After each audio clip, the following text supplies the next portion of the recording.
Good afternoon. I'm Erica Holscher, Associate Artistic Director of the IRC.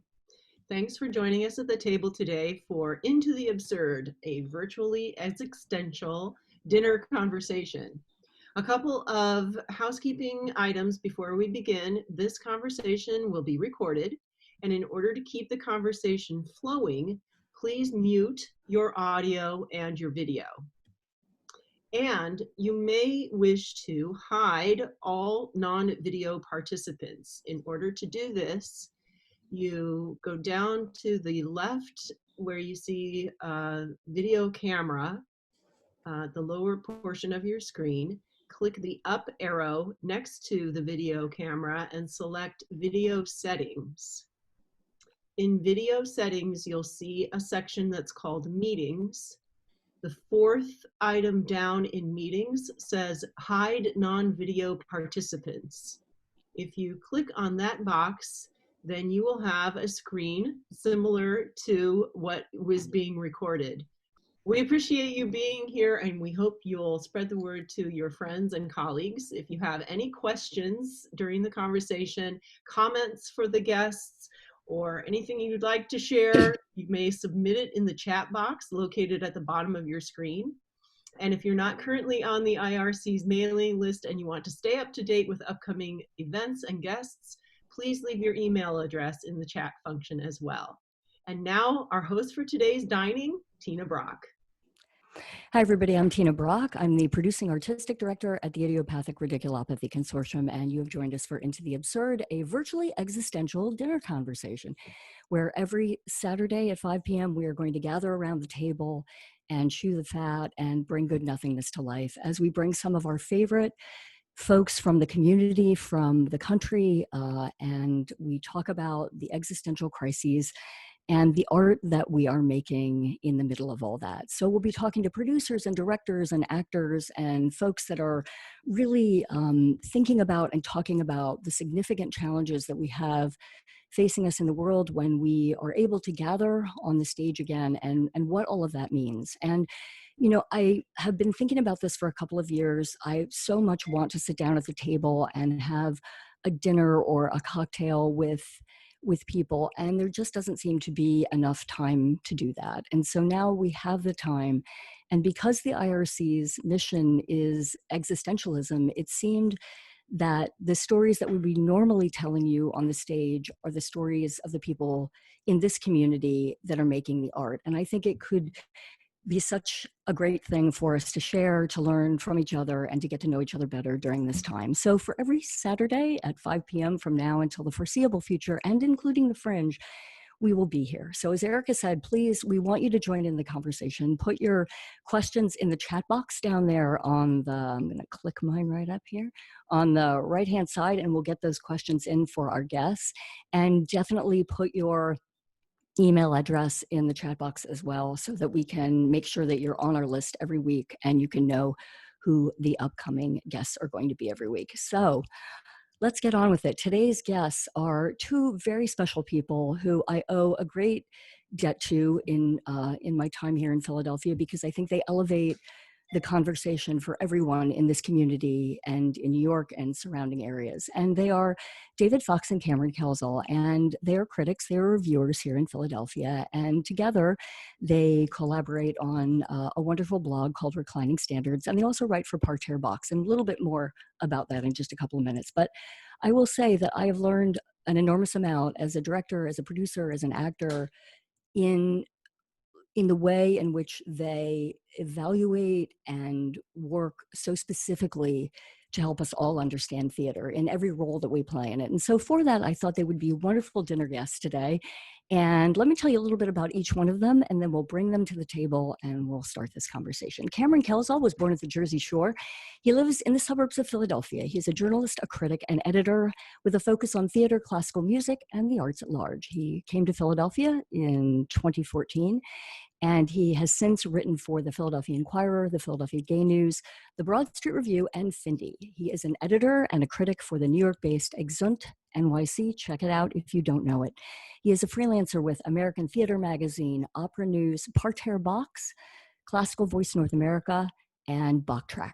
Along with David Fox, he maintains the arts and culture blog Reclining Standards. He's a graduate master's from Ohio University, and his undergraduate degree is from Marymount Manhattan College. He's a member of the American Theater Critics Association and also the Music Critics Association of North America.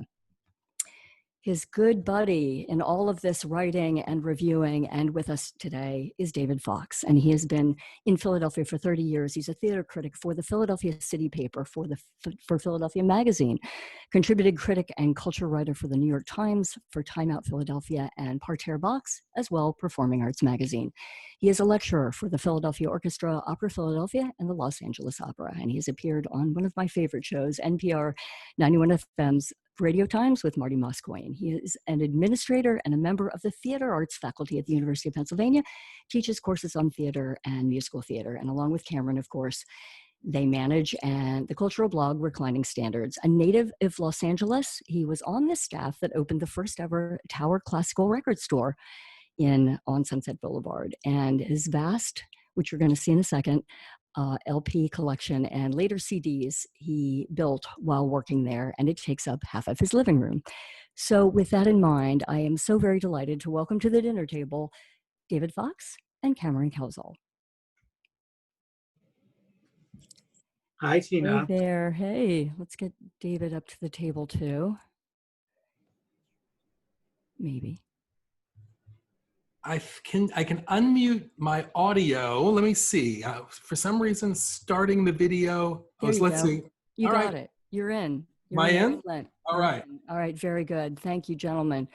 David, I'm going to start with you, and let's talk a little bit, and then we'll bring Cameron into the conversation and learn a little bit about his background. And then I really want to talk about this wonderful tandem project that you guys have working together. So David, I knew a little bit. I knew that you were from Los Angeles. I did not know all of the wonderful stuff about working at Tower Classical, but I see them all behind you, and I get such a flavor. You guys both introduced me to opera and made me want to go to see Opera Philadelphia, and for that I will be forever grateful. But I can see now, looking into your room, how enormous this part of your life is. I mean, it's visible, it's there, it's magnificent. And I guess I'm just wondering, at any time, did you ever, I can't quite make out what's back there, but do you have the device to play the vinyl? Do you still own that? And did you ever at any time think about selling them off? That's a complicated set of questions.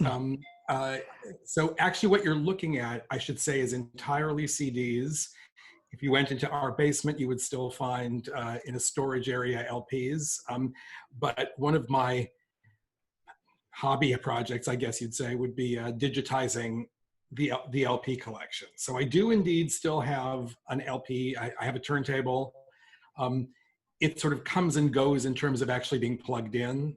I don't always use it, but I can. It's a thing I can do. And I actually find it. I think of it sort of as my equivalent of what for some people would be knitting or sewing. It's very sort of calming. Audio editing and kind of putting things together, recording things and editing them is something I do quite a lot of. No, I've never thought about selling off my collection en masse, but I would say that I have a kind of an ongoing, it comes and goes at different times. And indeed, in part, as technologies come and go. So, when I started Tower Records, LPs were the technology. And that was what my entire collection was of that. And then I can't even remember when this was. I think it's the early to mid 80s is the sort of transition years for CDs, when CDs came in. I was no longer working at Tower by that time. I remember sort of the first batches of CDs coming in. But I certainly ended up replacing my collection at different times. And so it's fluid. Yeah. So Los Angeles, or let's talk about school. I think maybe I know where you went to school, and tell me, were you directing or acting? I went to UCLA, both undergraduate and graduate, which was kind of an inevitable choice in a way in my life. And strangely, I can sort of put together the two parts of this conversation, because I was, in the first week that I got into UCLA, I was also hired to work at Tower Records. And so it was kind of inevitable that my entire academic life would revolve around my LA life. And I lived in West Hollywood, and a typical day involved driving to UCLA, which is about, I don't know, 8 or 9 miles from where I was, kind of straight down Sunset Boulevard, and then driving back and stopping shortly before my apartment on Sunset Boulevard to work at Tower. So yeah, both undergraduate and graduate at UCLA. I did a little directing as a student. I did more directing as a graduate student, but a little bit of acting, which I always I was kind of fascinated by, but I never really seriously thought it was a career move. And I would say I've kept my hand in over the years. I've done a couple of things, little acting bits at Penn, but I would say it's a highly specialized thing for me to try to do that. My interest was always directing and also, I would say, kind of literary critical studies in theater. Mm-hmm. Were you doing criticism in school? Did that ever, aside from sort of on your own or whatever you would do, I assume you saw a lot of theater in school, or did you see theater in Los Angeles when you were in school, or when did your sort of, I'm interested when your mind sort of decided that like critical was something that you felt like you had a voice and that was something you really wanted to say and make that heard. Sure. Well, so I should also say I grew up with theater. My dad's an actor, and so it was the family business in a way. Oh my gosh! So did he do film or television or all of it? He did far more film and television than theater. Although I'm not sure that would have been. I mean, we lived in Los Angeles. And he came to Los Angeles specifically. He grew up in Yonkers, New York, and he came to Los Angeles specifically to do, I think, for the work. And, but I will say, like, one of the ways in which I felt I had a kind of an extraordinary childhood was, I went to see theater from the time I can remember. And again, Cameron and I have talked about this together, that it's sort of it was a different world. My parents would take me to the theater when I was 11 or 12 and drop me off there, and I could and pick me up later on. And we lived in the San Fernando Valley, which was sort of part of the suburban sprawl of LA, but theater was largely downtown.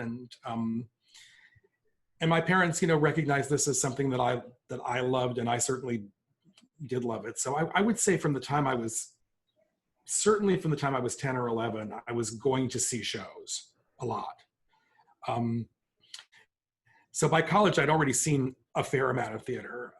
I don't know that I actually thought about criticism really until I was in college. And I certainly didn't, I think I wrote some sort of review-ish kinds of things as a student, but it was really actually working at Tower, where Tower started its own magazine. It was such a kind of, thing. I remember that, yeah.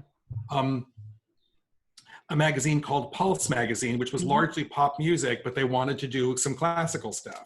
So I think I started by doing, record reviews and the occasional concert review for Pulse Magazine, which was Tower's own, it was bigger than an in-house newsletter because it was a national, chain. But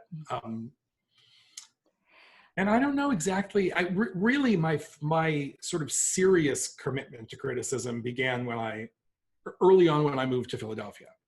And City Paper, Carrie Mazur, who was the chair of the theater arts program at Penn, was also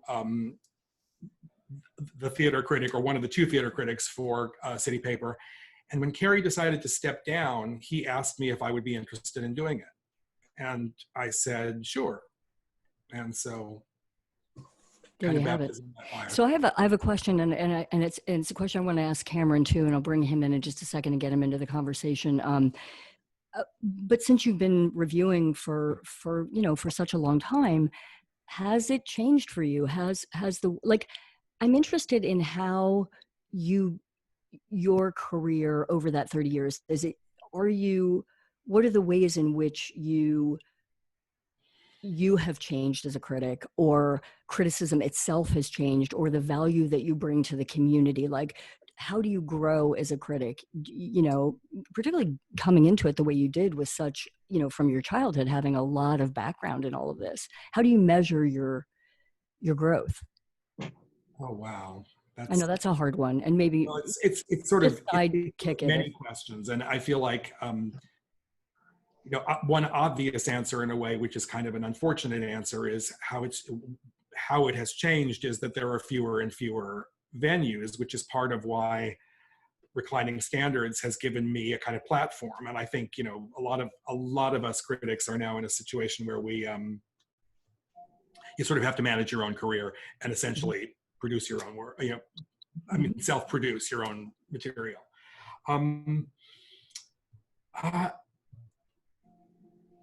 It's hard to say how, I mean, I feel like, how have I changed as a critic? You know, in some ways, I think one of the things I love about criticism is that you know more with each show you see, and have a different set of perspectives on this. And,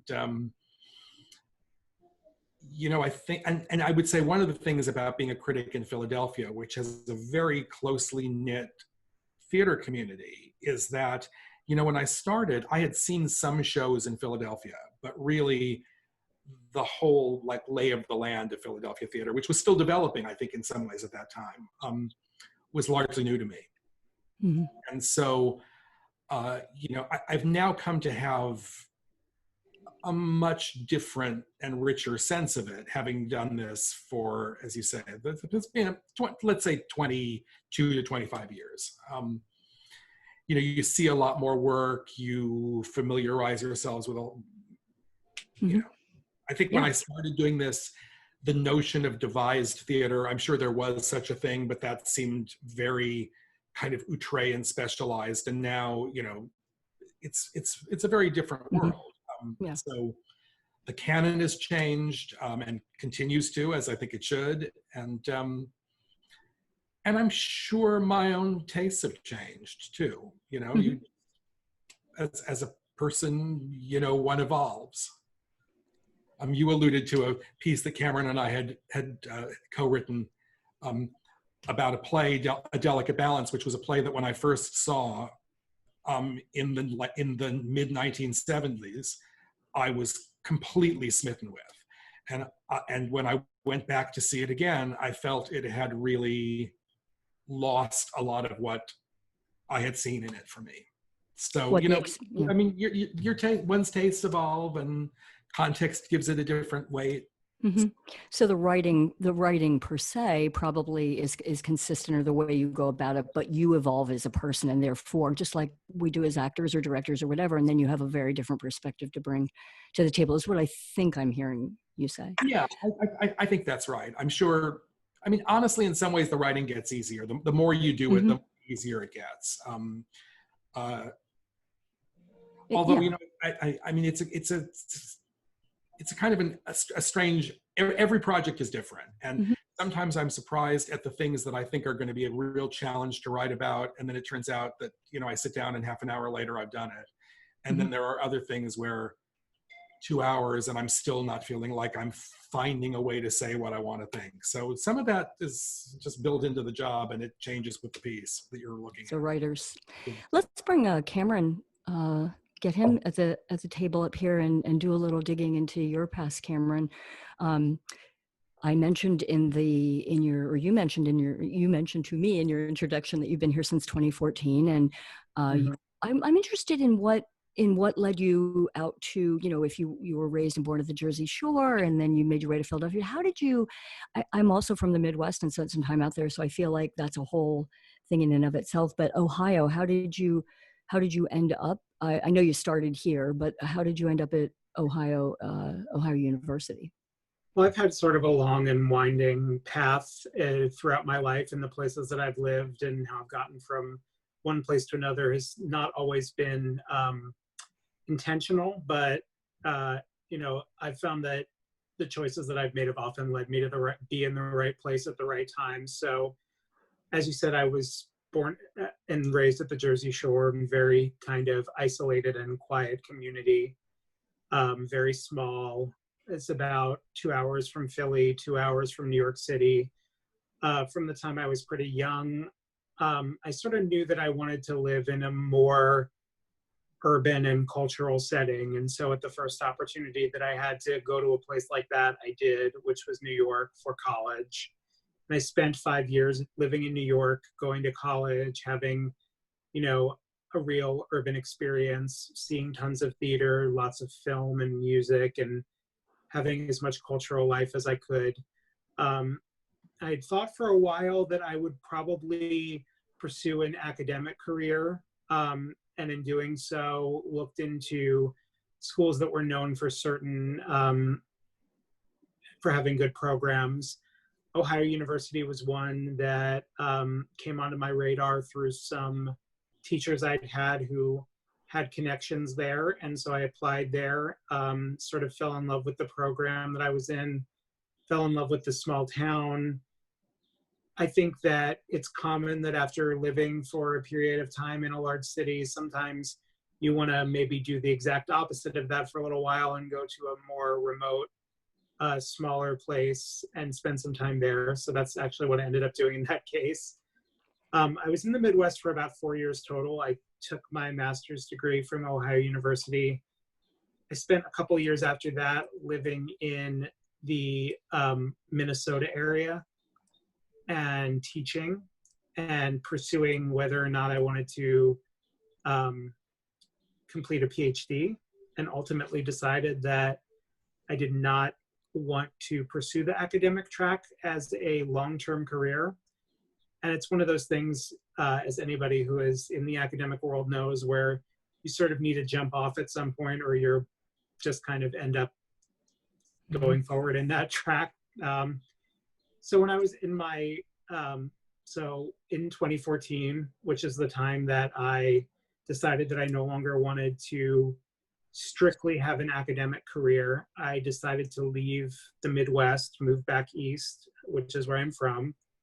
I considered the options of places where I could live, you know, where I thought that the job prospects were the best, where I had friends, things that were close to family, cost of living. And I definitely considered the cultural scene, because culture has always been a huge part of my life. And Philadelphia won out for a lot of reasons, because, you know, it's a city, but it's also on a smaller scale. It's more tight knit. It's more affordable than New York. But it also has a really vibrant cultural scene. So I ended up coming here. And within about a year of living here, I was beginning to engage in criticism, in theater criticism, and have pretty much done so ever since. So yeah, that's my long answer to your short question. Yeah, no, I didn't know the Minnesota part. That's really fascinating as well. Like, I think, well, I'll ask you about that in a little while, but I guess let me backtrack to, so theater criticism is where you started, but when did, and David, feel free to jump in here. When did you guys start writing about opera? Like, when did music come into it? I think you may have, sorry. Oh, you mean when did I start to write about music? Yeah, when did music criticism? I've been writing about music pretty much as long as I've been writing about theater, which is on and off for about 10 years. I also have a background in music. I have been a piano player since I was a very young child. And I've also played other instruments, saxophone, clarinet, at various points in my life. So I have a strong musical background and a strong love specifically of classical music and opera, which also goes back to my very young days. So it was natural to me that if I was going to write about theater, I also wanted to write about music. And I've been very fortunate, as I'm sure David would say as well, that we have found some outlets, both of us, that are very receptive to all of the intersecting interests that we have in culture. Mm-hmm. Yeah, in my case, my father was an opera lover, and we had a lot of opera records at home. My mother's mother was an amateur opera singer, so I kind of grew up with this as well, and I loved it. It's sort of hard. Well, first of all, I would say it's hard to sort of pick one or the other, but I really can't separate them in my life, including that. When I was working on my graduate work in theater was largely on opera as a theater form. So I was my master's thesis was on Strauss and Hofmannsthal's opera Ariadne auf Naxos, which and particularly sort of looking at it in the light of theater at the time, kind of comparing it to Arthur Schnitzler and playwrights of the other playwrights of the time. So I've never. I feel like I have Separated the two. kind of in both camps, and luckily I've had a chance to work in both of those areas. I do a lot more criticism probably of theater because I think in Philly there's a lot more of that. But certainly yeah. Well, so I've been putting it out there for a long time that of course I want you guys to do a show because I think as a community, I know as a director and producer, it's a really you're operating in a vacuum, so it's always really wonderful when you can have feedback. Not necessarily just on your own shows, but on the breadth of work that's happening not only in Philadelphia but in New York. And so I'm behind 100% you guys getting on a podcast or getting your own show out there. Because I think as a service to the community and just all of us who kind of toil on our own, it's huge. But how did you guys find each other? I'm assuming you just met in the theater, and then you discovered. I'm kind of interested in the decision to write these tandem reviews, which I think are rich in ways that are just rich. Yeah.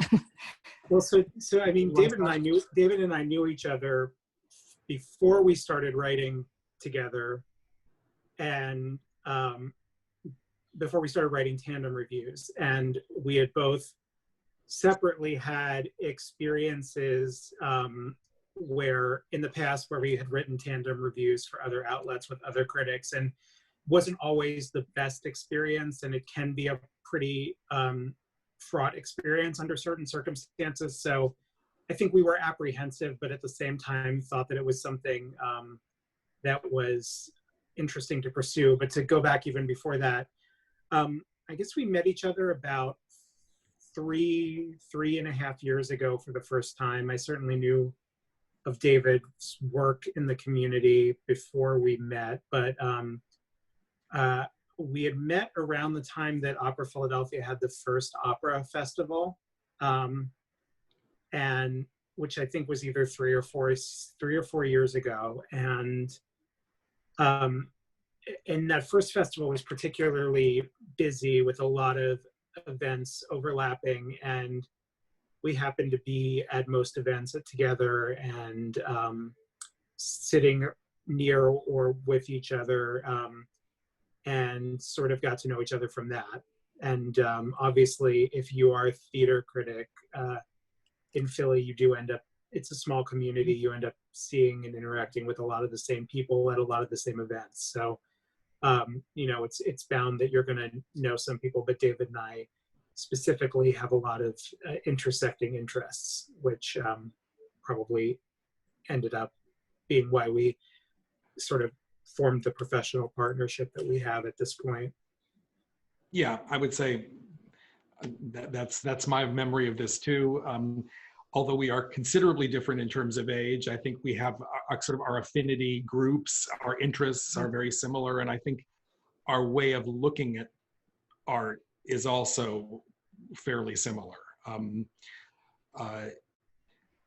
So to go back to before the time I met Cameron, I'd always had a kind of an interest in the idea of tandem reviewing, although as I would agree with Cameron, and I did some tandem reviews with Toby Zinman at not many, maybe 3 or 4 for City Paper when we were both writing there, and some of them seemed to work, some of them didn't, but I thought just as a concept that it was really a useful thing to think about. It allows for multiple perspectives. And I also feel like there's something just about the process of doing it that is mutually interesting to me. And I remember being on a panel. Was it a gay journalism conference that was here in Philadelphia? And I was on a panel, and there was a lot of discussion about, should certain plays, should young people be reviewing more? Should older people be reviewing? Like, there are advantages to all of this. And that's when I remember saying out loud that I thought it would be interesting to do more tandem reviewing, where you could have multiple perspectives. And Frank Rizzo, some of you may know Frank Rizzo, the kind of not the Philly Frank Rizzo, the Frank Rizzo, the journalist, who's based in Connecticut. Anyway, a big theater music journalist, and he stayed afterwards to say what a great idea, somebody ought to do this. So, I mean, I was kind of interested in this as a process. I don't remember. I honestly can't remember now what our first tandem review was. Do you, Cameron? I do, yes. It was only a year ago. It was All My Sons, the Broadway revival with Annette Bening and Tracy Letts, that was on Broadway last spring. Okay. I was going to see it. You were coming as my guest. I was going to write about it initially as a solo review, and I think I just basically said, we're both going to this. We're both going to the same performance. Why don't we just write about it together and see if it, and that's a play and a playwright that you and I have strong opinions about. So I thought, okay, this is a good idea for writing, because we'll have a lot to write about, and we can sort of expand it even out to talk about the play itself more than the production. So it just seemed like if we're already going to see it together, we're probably both going to write about it. Why not use this as a test case? And since then, I mean, even before the quarantine happened and we sort of had to invent things to write about, we probably done about, I'd say 15 or 20 between spring 2019 and the beginning of March 2020 for New York theater productions around the country and in Philly. So yeah. So let me ask you guys, how do you do this? You go to the show, right? And then do you decide what you're going to focus on before you each write, or do you each write and then put it together? And are you often surprised at what the other person writes, and do you have to negotiate that, or is it a dance you create once you both have your steps down? Prior to yeah, sure. Well, first of all, prior to COVID-19, we used to meet in person and write in person, usually either at David's office on the Penn campus or David's apartment. And since COVID-19, when we can't really get together physically, we've been writing over, we've been using FaceTime to write. So we do write literally either in the same room or with each other now on a FaceTime phone call. And we have conversations about, we have conversations about the work itself and some of the things that we want to talk about. We try to alternate who starts the writing process. But, if somebody has a really strong idea that they want to start with as a jumping off point, we'll usually use that. But no, it's very organic. And we often tend to home in on the same things, but not always. So it is, we try to keep it fresh by not really sticking to, a dictated list of things that we are going to talk about. Mm-hmm. Yeah, we've done it. The process has differed from, but I think we always do work together on this. Actually, there might be one exception to that. I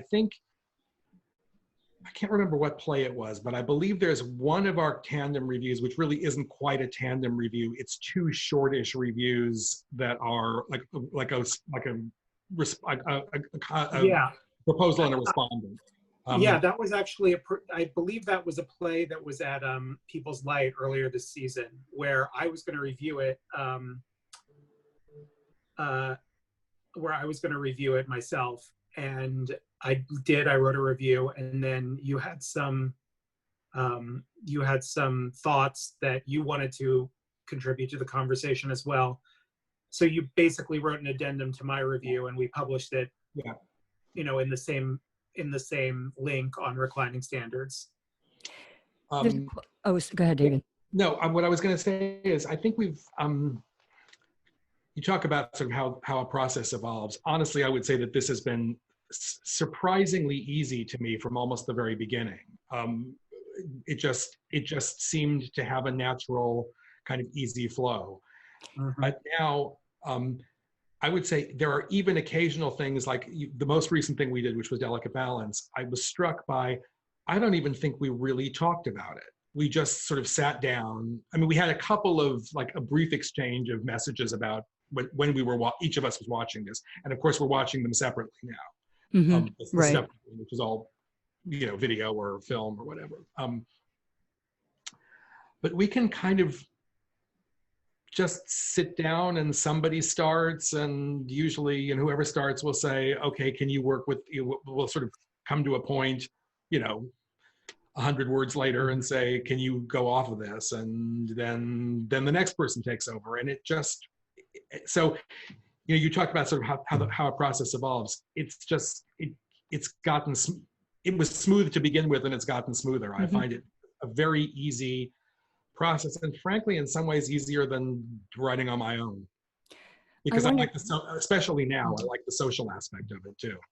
Well, I wonder what kinds of things that kicks up in you as you're talking about it, as you're FaceTiming or whatever, because it feels like when you read it as though it's a dance. It feels very much that way to me, like where you're both bringing the different but really interesting parts of that are divergent that probably wouldn't be there if it was written on its own. And I wonder, there's a question from someone in the audience about, are you affected? You attend them. I assume you go, these shows that you're writing about together, you go to some of them together, but do you find that it affects it if you see it together, or if you don't see it together? Does that have anything to do with it?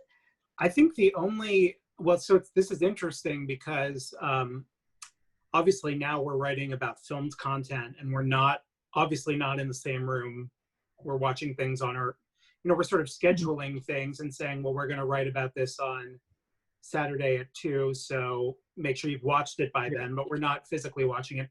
I think when we've written about live performance, I think the only time that we have done a joint review where we didn't actually both attend the same performance, we went to separate performances. Starving Class. Was Curse of the Starving Class, the New York revival of that last spring, where David saw it, I think about a week prior to me.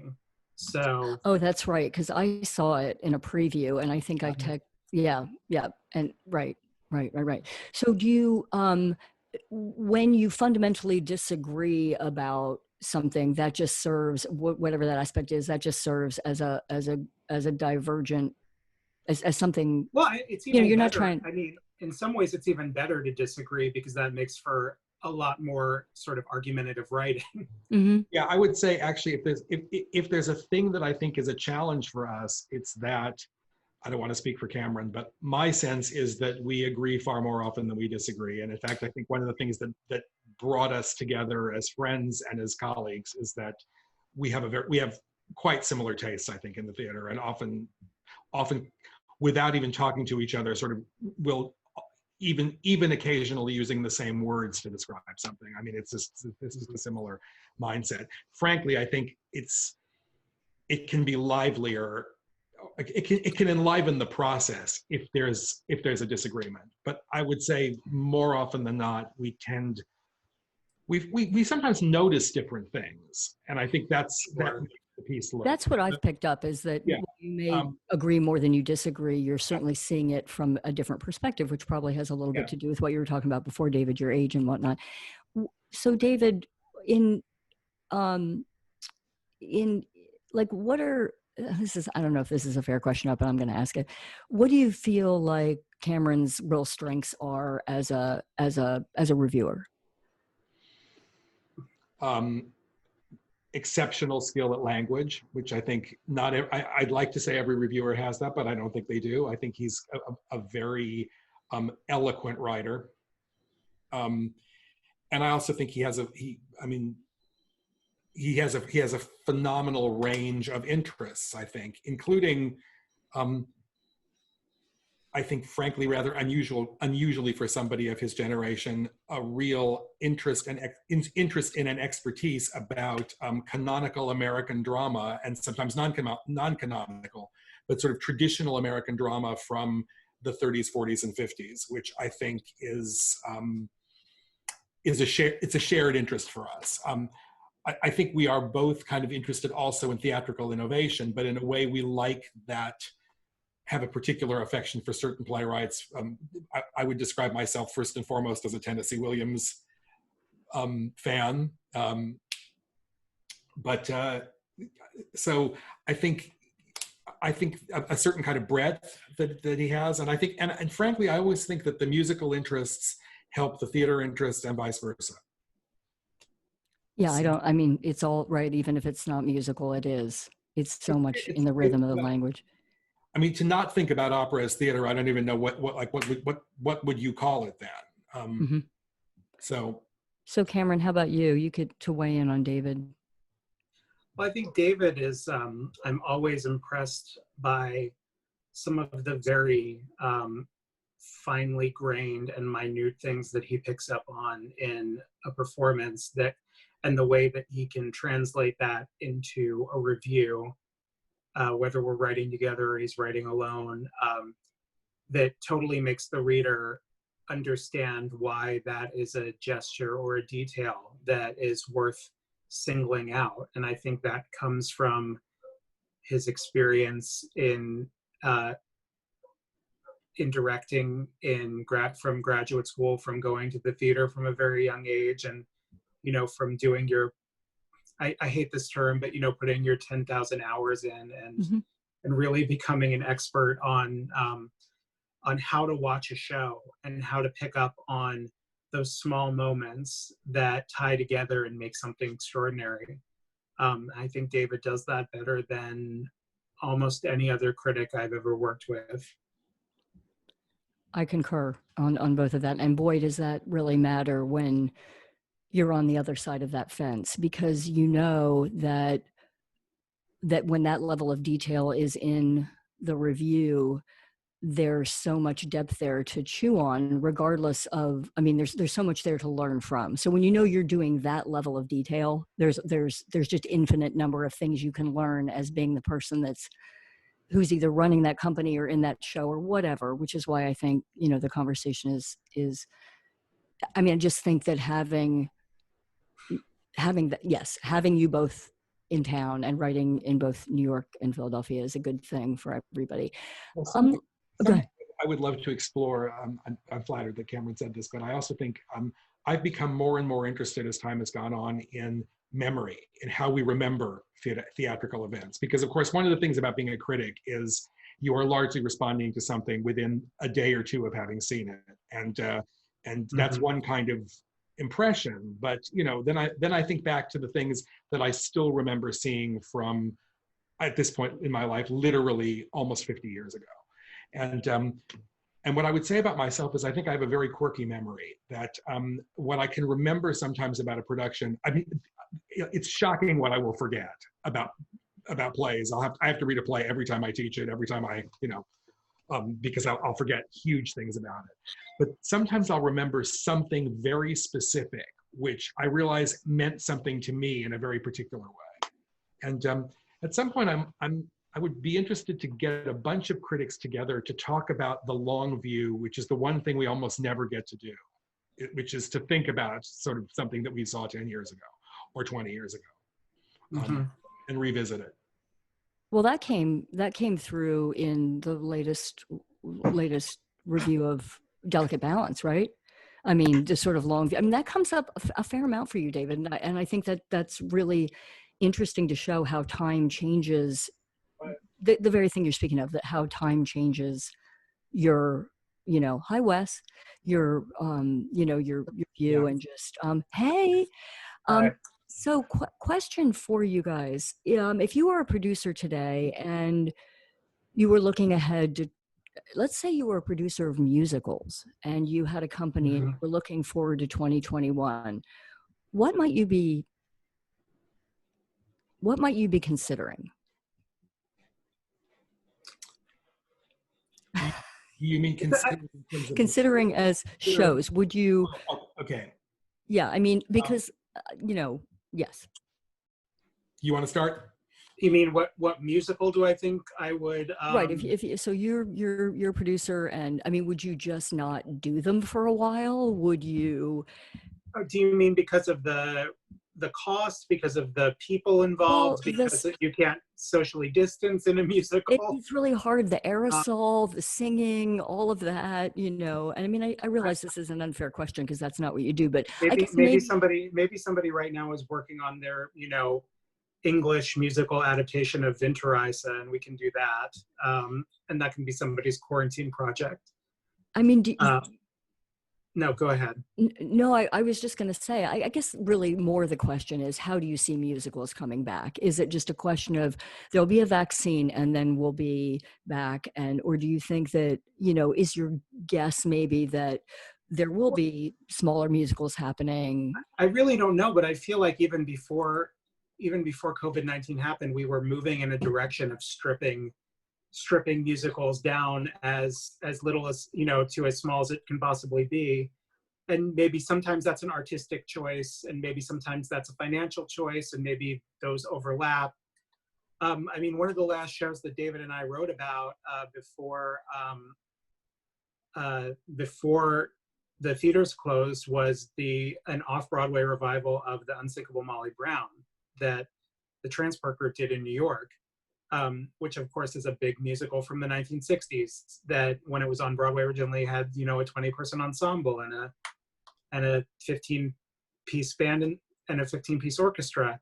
And here they did it with probably like 12 people total, a small handful of instruments at a tiny theater in Chinatown. And I thought it worked extraordinarily well. So I think I wouldn't necessarily rule anything out. I think that we need to double down on creativity and figure out the ways to, work within whatever the strictures are going to be. I agree with all of that.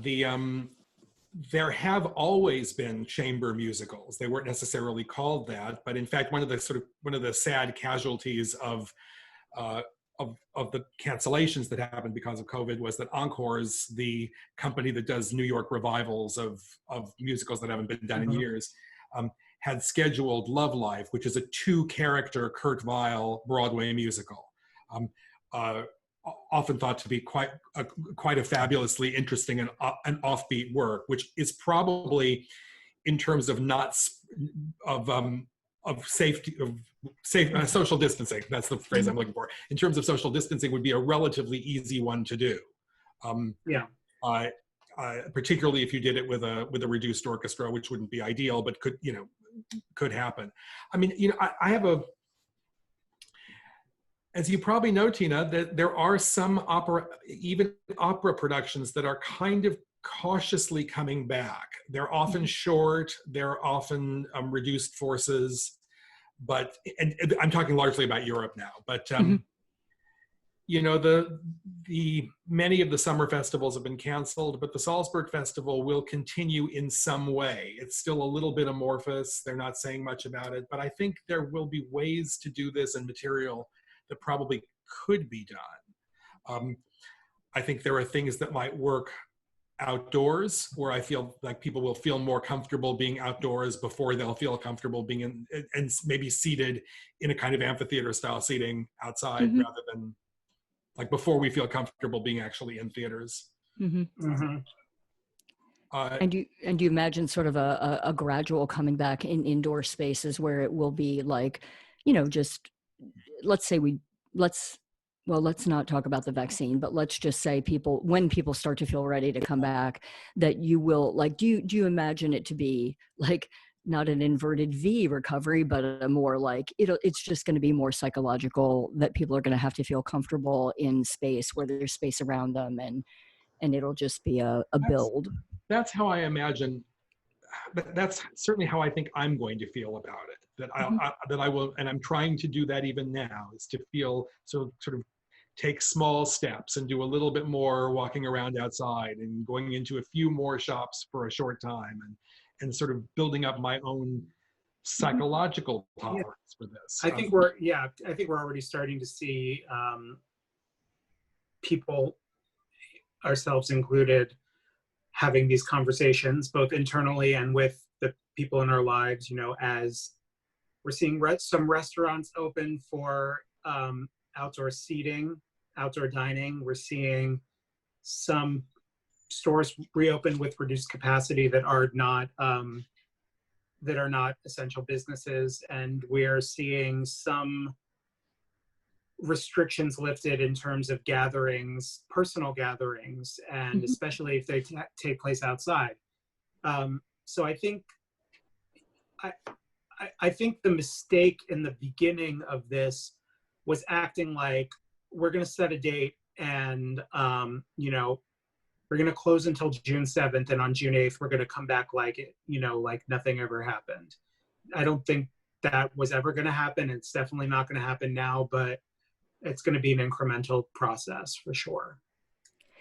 Do you guys see off-Broadway stepping out sooner than the larger houses? Do you imagine? I do. Politically, do you think that can happen? Well, I also think off-Broadway just has a level of flexibility about production conditions. And also, frankly, I think the audience that goes to off-Broadway is going to be ready to go to the theater sooner than the audience that goes to Broadway. And I also think that it may be that, for example, it'll be 45-minute to an hour shows that come back first. Because I think one of the things I'm starting to get the sense is that limited time exposure is also possibly a factor in both in people's comfort levels and maybe even in the transmission of the disease. So I think, you know, it's sort of hard to see people, are they going to pay Broadway prices? The theaters are very fixed. Yeah, that's the other thing about off-Broadway, that even when you're talking about like physical off-Broadway theaters, they're often more flexible than a Broadway theater, which is, you know, totally fixed configuration. And Broadway being as dependent as it is on tourist money, if people are not taking vacations to New York with the same numbers as they were, I doubt that you would be able to sustain a lot of these shows that are very dependent on tourist revenue. Yeah. Do you imagine sitting in the audience and watching a play, or do you think that like distancing and sort of that will come into your thinking?